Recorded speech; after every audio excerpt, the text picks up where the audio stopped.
Hello everyone, मैं doctor Nilima. आज इस वीडियो में हम बात करेंगे लैंगिक असमानता को चुनौती देने या लैंगिक समानता को मजबूत करने में धर्म की भूमिका। अर्थात धर्म किस प्रकार से लैंगिक असमानता को बढ़ावा देता है या क्या चुनौतियां हैं धर्म में, और किस प्रकार से धर्म ही लैंगिक समानता को बढ़ावा भी दे सकता है। तो आइए शुरुआत करते हैं। सबसे पहले हम ये बात करेंगे कि धर्म क्या है। तो धर्म एक संस्कृत शब्द है जो कि ध्री धातु से बना होता है। इसका अर्थ होता है धारण करने वाला। तो हम कह सकते हैं कि धर्म उन विश्वासों और व्यवहारों को दर्शाता है जिसे हम मनुष्य धारण करते हैं। दूसरे शब्दों में हम कह सकते हैं कि समाज में व्यक्ति अपने जीवन के प्रति जो धारणा बनाता है वही धर्म है। गीता में भी कहा गया है कि सही एवं गलत में अंतर करके अपने कर्तव्यों का पालन करना ही धर्म है। वहीं रामायण में कहा गया है कि व्यक्ति के कर्तव्य का पालन ही धर्म है एवं नैतिकता इसका अभिन्न अंग है। और सामान्य जीवन में हम देखते हैं कि धर्म का जो अर्थ है वो धार्मिक विश्वासों, आध्यात्मिकता एवं परलौकिकता से होता है। अर्थात साधारण अर्थों में हम ये समझते हैं कि धर्म अर्थात परमात्मा के, चाहे वो किसी भी रूप में हो, उस पर विश्वास करना, परमात्मा के उस रूप पर विश्वास करके उनकी आराधना करना और उससे संबंधित जो भी रिचुअल्स होते हैं उसे करना। और ये आध्यात्मिकता से भी जुड़ा होता है और जन्म मरण के संबंध, मोक्ष इत्यादि जैसे धारणाओं से भी जुड़ा हुआ होता है। लेकिन ये तो धर्म है ही, लेकिन मानव होने के नाते मानव का धर्म मानवता भी है। जैसे आप देखिए कि हर एक प्राणियों का अलग अलग धर्म होता है। जो जानवर है उनका अलग धर्म है, लेकिन हम इंसान हैं तो हमारा धर्म क्या है? मानव है तो मानवता ही हमारा धर्म है। और जो भी हम धारण करते हैं, अर्थात जैसा व्यवहार करते हैं, जो भी सोचते हैं, करते हैं, वो सब उसी धर्म से प्रेरित होता है। अब हम देखेंगे कि वे कौन सी चुनौतियां हैं जिसके आधार पर धर्म लैंगिक समानता को स्थापित करने में बाधा बनता है। इससे संबंधित मुख्य बिंदुओं में नंबर 1 है महिला एवं पुरुष के स्वतंत्रता में भेद। तो धर्म चाहे कोई भी हो, उसमें महिला की स्वतंत्रता पर कई प्रतिबंध लगाए हैं जो कि हम अपने रोजमर्रा के जीवन में अपने आसपास देखते हैं। और ये जो प्रतिबंध है ये निराधार होते हैं, इनका कोई भी आधार नहीं होता है, किंतु आज भी समाज में उनका पालन किया जाता है। विभिन्न धर्मों में महिलाओं का परिवार में स्थान, उनके कार्य एवं व्यवहार के प्रति कई निर्देश दिए गए हैं जिसके नाम पर स्त्रियों को दबाकर रखा जाता है। यदि कोई स्त्री किसी धार्मिक नियम का विरोध करती है या नियम तोड़ देती है तो इसे धर्म विरोधी बताया जाता है। और कई बार धार्मिक प्रतिबंध जैसी खबरें भी हमें देखने को मिल जाती हैं। जैसे आप विवाह में ही देखिएगा कि अगर लड़की या लड़का किसी दूसरे धर्म के लड़के या लड़की से विवाह कर लेता है तो फिर उसके परिवार पर भी, लड़कियों पर भी कई तरह के प्रतिबंध लगा दिए जाते हैं। तो इस तरह से धर्म के नाम पर स्त्रियों को दबाकर रखा जाता है या उस पर कई प्रतिबंध भी लगाए जाते हैं। नेक्स्ट पॉइंट है नंबर 2, महिला एवं पुरुष के समानता में भेद। तो कोई भी धर्म ऐसा है क्या जिसमें स्त्री एवं पुरुष को एक समान दर्जा दिया गया है? किसी भी धर्म में इन्हें एक समान दर्जा नहीं दिया जाता है। यद्यपि पत्नी को हमारे धर्म में अर्धांगिनी कहा जाता है, सहचरी भी कहा जाता है, किंतु कभी भी उसे बराबर का सम्मान नहीं मिलता है। सभी धर्मों में पति पत्नी के लिए अलग अलग भूमिकाएं निर्धारित की गई है। पति द्वारा पत्नी की सेवा सम्मान करने के लिए तो कई नियम बनाए गए हैं। कहा जाता है कि पत्नी को पति की सेवा करनी चाहिए, लेकिन कहीं पर भी ऐसा नहीं लिखा कि पुरुष द्वारा पत्नी का सम्मान एवं सेवा करना चाहिए। और अगर पुरुष यह नियम तोड़े तो फिर उसे किसी तरह का दंड मिलेगा। एक स्त्री को पिता, भाई, पति एवं पुत्र की बातें सुननी होती है एवं इन पर ही निर्भर रहना पड़ता है, इनकी सेवा करनी होती है। लड़की विवाह से पहले अपने पिता की बात सुनती है, उनके आज्ञा का अनुसरण करती है। फिर अगर भाई बड़ा हो तो फिर भाई की बातें भी उसे सुननी होती है। उसके बाद अगर महिला है, शादी हुई, तो पति की बातें सुननी होगी, उसके अधीन रहना है। और फिर बेटा की भी बातें सुननी होती है। जैसे बेटा भी होता है तो एक समय तक ही वो अपने परिवार की बात सुनता है, फिर उसके बाद उसका भी दबदबा होने लगता है। इस प्रकार एक लड़की को, महिला को आजीवन पुरुष पर निर्भर रहना पड़ता है, चाहे वो किसी रूप में हो। नेक्स्ट है नंबर 3, महिला एवं पुरुष के कर्तव्यों से संबंधित चुनौतियाँ। तो लगभग सभी धर्म में स्त्री एवं पुरुष के कर्तव्य में अंतर है। पति, सास, ससुर एवं अन्य लोगों की सेवा करना एक स्त्री का कर्तव्य बताया गया है, किंतु यदि पति अपनी पत्नी या उसके माता पिता की सेवा करे तो इसे धर्म विरोधी माना जाता है। और फिर वैसे में समाज में कहा जाने लगा कि लड़की वालों ने जरूर उसको कुछ खिला दिया होगा, जिससे वो अपने ससुराल वालों के पीछे लगा रहता है। उसी प्रकार यदि पत्नी पति के पैर दबाती है तो इसे धर्म माना जाता है, पुण्य माना जाता है, किंतु आवश्यकता पड़ने पर यदि पत्नी के पैर पति दबा दे तो इसे अधर्म व पाप माना जाएगा। इसी प्रकार से कई धार्मिक कर्तव्य एवं मर्यादाएं हैं, वो इस प्रकार से निश्चित की गई हैं जो कि समाज के लिए एक चुनौती है।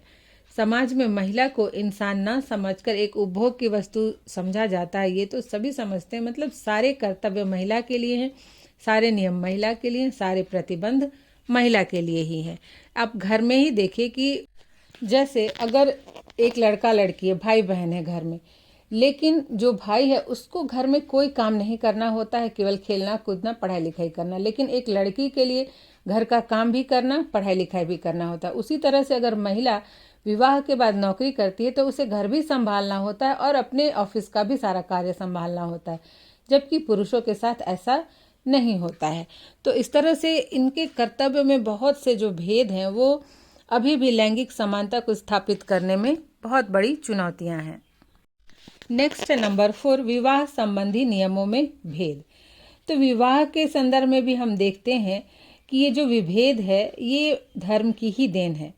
हमेशा विवाह में लड़की वाले जो होते हैं वे लड़के वालों के सामने झुके होते हैं, डरे होते हैं और वे उनका सम्मान करते हैं, उन्हें हमेशा खुश रखने का प्रयास करते हैं। जबकि जो वर पक्ष है, लड़के वाले हैं, उनके लिए जरूरी नहीं होता, वे हमेशा लड़कियों के ऊपर दबदबा बनाए रहते हैं।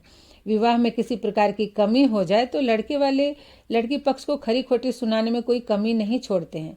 विवाह में भी लड़की के पिता को वर के पैर धोने पड़ते हैं, जबकि जो पिता लड़की को जन्म दिया, पढ़ा लिखा कर उसे भेजता है, सारा सामान देकर अपने जीवन को व्यतीत करने के लिए, तो वैसे में तो लड़के को लड़की के पिता का पैर धोना चाहिए, उसका एहसानमंद होना चाहिए। लेकिन यहाँ समाज में उल्टा दिखाया जाता है कि लड़की का पिता एहसानमंद होता है लड़के वालों का, लड़के का, कि वो उसकी बेटी को ले जा रहे हैं ब्याह करके।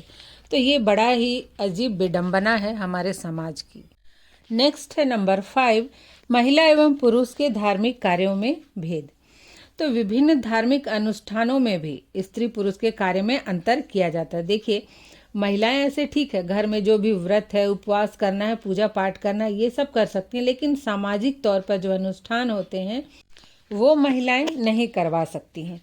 जैसा कि आपने मान लीजिए दुर्गा पूजा में ही आपने घूमते हुए किसी को देखा है क्या कि कोई महिला वहाँ पंडित पूजा करवा रही है, या किसी मंदिर में कोई महिला पुजारी हो। इसी तरह से कहीं भी महिला सामाजिक अनुष्ठान नहीं करा सकती है। उसी प्रकार से धर्म में महिलाओं को पति एवं बेटे के दीर्घायु होने के लिए कई प्रकार के व्रत का वर्णन किया गया और महिलाएं इसे खुशी खुशी करती भी हैं। लेकिन किसी भी धर्म में पुरुष के लिए ऐसा कोई व्रत नहीं बनाया गया है जिसमें वह अपनी माँ, पत्नी या बेटी के दीर्घायु होने की कामना करे। क्या उनके लिए यह आवश्यक नहीं है कि उनकी माँ, पत्नी या बेटी दीर्घायु हो? उसी प्रकार से महिला को पुरोहित के रूप में भी धार्मिक अनुष्ठान का संपादन करवाना वर्जित माना जाता है। कई धर्म में महिलाओं को पर्दा में रहना भी धर्म का एक प्रमुख अंग माना गया है। विशेषकर ग्रामीण क्षेत्रों में भी देखा जाता है कि महिलाओं को पर्दा में रहना आवश्यक होता है। नेक्स्ट है नंबर 6, महिला पुरुष के अधिकार में भेद।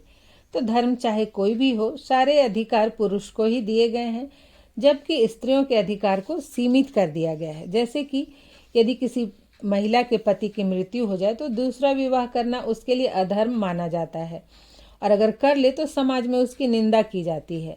वहीं अगर पत्नी की मृत्यु हो जाए तो समाज के लोग मिलजुल कर पुरुष का दूसरा विवाह करवा देते हैं। कई धर्मों में तो एक से अधिक पत्नियों को रखना भी सही बताया गया है, और कभी क्या अक्सर ही हम देखते हैं कि एक पत्नी के होते हुए भी जो पुरुष है वह दूसरा विवाह कर लेता है। तो धर्म कोई भी हो, धार्मिक भय दिखाकर पुरुष वर्ग द्वारा स्त्रियों का शोषण किया जाता है। विशेषकर आप देखेंगे ब्राह्मण, क्षत्रिय वर्ग की महिलाएं अगर विधवा हो जाएं तो उन्हें दूसरी शादी करने की अनुमति नहीं होती, उनका दूसरा विवाह नहीं होता है। उन्हें उसी तरह अपना जीवन बिताना होता है, चाहे वो अकेले ही क्यों ना हो। अब हम देखेंगे कि लिंग भेद को समाप्त करने में धर्म किस प्रकार से अपनी महत्वपूर्ण भूमिका का निर्वाह कर सकता है। तो हम सभी जानते हैं कि धर्म का व्यक्ति के जीवन पर बहुत गहरा प्रभाव होता है। धार्मिक नियमों को तोड़ना हर एक व्यक्ति के लिए बहुत मुश्किल होता है और प्रत्येक व्यक्ति धार्मिक नियमों का पालन बड़ी ही निष्ठा एवं कट्टरता के साथ करते हैं। समय के साथ धार्मिक कार्य एवं अधिकारों में कई परिवर्तन भी हुए हैं, जिससे लैंगिक स्वतंत्रता एवं समानता को प्रोत्साहन मिला है।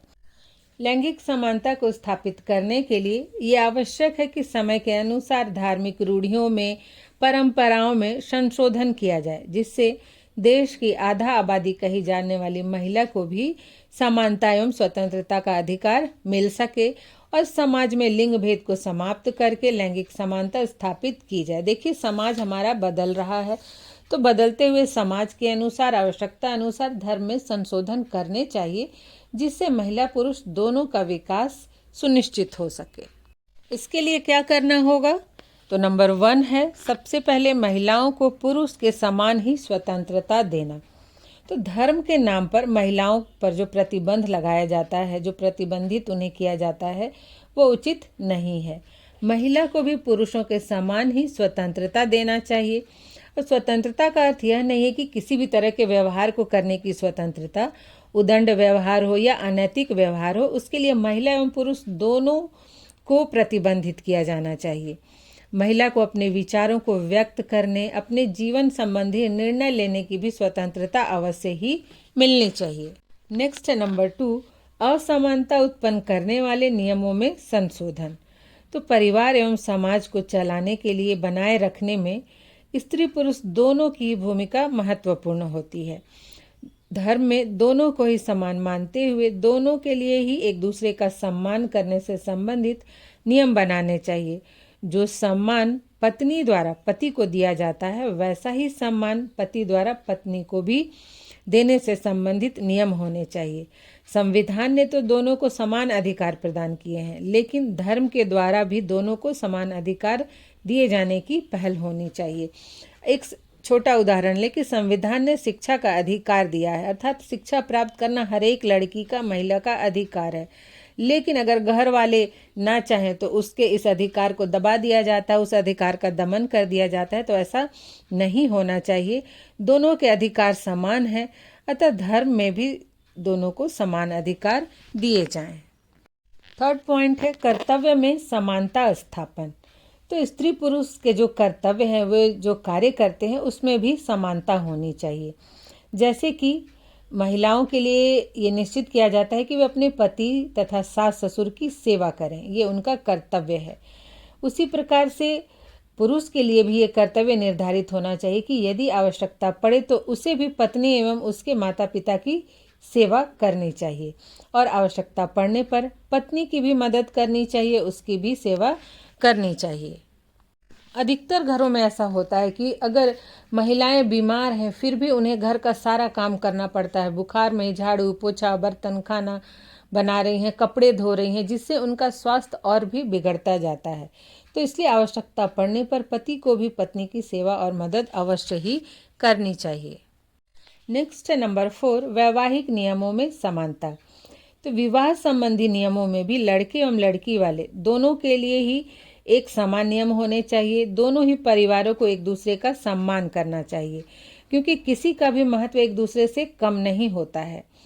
लड़की के माता पिता अपनी लड़की को पढ़ा लिखा कर और उसके जीवन यापन के लिए आवश्यक सामग्री देकर लड़की को लड़के के घर भेजते हैं, जिसका ऋण शायद ही लड़के वाले कभी चुका सकें। यहाँ लड़का और लड़की के माता पिता का त्याग बहुत ही अद्वितीय और अविस्मरणीय होता है, लेकिन फिर भी उन्हें उचित सम्मान नहीं दिया जाता। अतः इस बात को समझना चाहिए और उन्हें उचित सम्मान दिया जाना चाहिए। एक लड़की अपने घर परिवार को छोड़कर दूसरे के घर जाती है, अपना सारा जीवन बिता देती है उस घर को बनाने में, उस घर के वंश को जन्म देकर उसका पालन पोषण करने में। अतः किसी भी धर्म में महिलाओं के साथ अन्याय या उनका शोषण उत्पीड़न करने की अनुमति नहीं होनी चाहिए और इसके लिए कठोर दंड का प्रावधान होना चाहिए। नेक्स्ट है नंबर 5, धार्मिक कार्यों में समन्वय। तो धार्मिक जो अनुष्ठान होते हैं उसमें भी असमानता उत्पन्न करने वाले नियमों में संशोधन करना चाहिए और यहाँ भी समानता स्थापित करने का प्रयास करना चाहिए। हिंदू धर्म में अब महिलाएं भी भागवत कथा का वाचन करने लगी हैं, अनुष्ठान करवाने लगी हैं, पूजा पाठ करवाने लगी हैं, दाह संस्कार करने लगी हैं। उसी प्रकार से ईसाई धर्म में महिलाएं भी अब पुरोहित का कार्य करने लगी हैं। यह एक अच्छी परंपरा की शुरुआत है। हालांकि ऐसी महिलाओं की संख्या अत्यंत ही कम है। यूट्यूब में हम महिलाओं द्वारा गाए गए संस्कृत के श्लोक या भजन सुनकर पूजा तो करते हैं, लेकिन उन्हें पूजा करवाने की अनुमति नहीं देते। तो इस तरह के नियमों में संशोधन होना चाहिए। नेक्स्ट है नंबर 6, धर्म में मानवता व नैतिकता को महत्व। तो विश्व में सभी जो धर्म है सभी में मानवता एवं नैतिकता को बहुत ही महत्व दिया गया है और इसका पालन करना मानव धर्म बताया गया है। तब वैवाहिक संबंधों के निर्वहन में भी मानवता व नैतिकता को महत्व देना चाहिए। पुरुष एवं स्त्री दोनों के अधिकार समान होने चाहिए। जैसे यदि पत्नी की मृत्यु पर पति को अपने बच्चों के पालन पोषण करने के लिए दूसरा विवाह करने का अधिकार होता है, उसी प्रकार से स्त्रियों को भी पति की मृत्यु के बाद अपने बच्चों के पालन पोषण के लिए दूसरा विवाह करने का अधिकार होना चाहिए, चाहे वो किसी भी जाति से संबंधित ही क्यों न हो। तो इससे समाज में समानता एवं सामाजिक न्याय की स्थापना होगी, क्योंकि बच्चे का पालन पोषण करना अकेले महिलाओं के लिए काफ़ी मुश्किल होता है और बच्चों के लिए भी बहुत सारी परेशानियां आती हैं। और अंत में नंबर 7, धार्मिक अंधविश्वासों एवं रूढ़ियों का त्याग। तो देखिए, धर्म मानव के लिए बनाया गया है, तो धर्म के वैसे भाग या वैसे नियम जो कि महिला या पुरुष के लिए कष्टदायक हो, उनके विकास में बाधक हो, उनमें जरूर संशोधन करना चाहिए। धार्मिक अंधविश्वास एवं रूढ़ियां लिंग भेद को बढ़ावा देती हैं, अतः इनका त्याग करना चाहिए। संकीर्ण विचारों को छोड़कर वैज्ञानिक एवं तार्किक दृष्टिकोण अपनाना चाहिए, जिससे लैंगिक समानता को स्थापित एवं सुदृढ़ किया जा सके। इस प्रकार से हमें वैसे ही व्यवहार, विचार, विश्वास धारण करने चाहिए जो सर्वे भवन्तु सुखिनः सर्वे सन्तु निरामया को चरितार्थ करे। तो आशा करती हूँ ये वीडियो आपके लिए हेल्पफुल होगा। आज यहीं तक, मिलते हैं नेक्स्ट वीडियो में।